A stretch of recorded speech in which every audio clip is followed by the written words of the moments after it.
போர்க்கப்பல் போல இரு இமை, மீன் தொட்டி போல இரு விழி, பால் சிப்பி போல இரு இதழ், சேர்ந்த அழகியவள் தான்.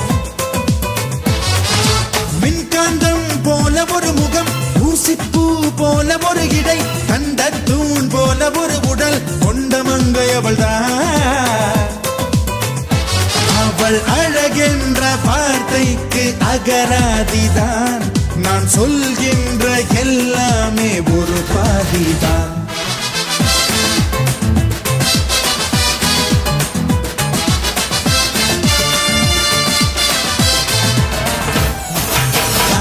என்பார்கள் அடடா என்பார்கள் அவளை பார்த்த எல்லோரும், 3 வினாடி அவளை கண்டாலே நெஞ்சை தாக்கும் மின்சாரம். என்பார்கள் அடடா என்பார்கள் அவளை பார்த்த எல்லோரும், 3 வினாடி அவளை கண்டாலே நெஞ்சை தாக்கும் மின்சாரம்.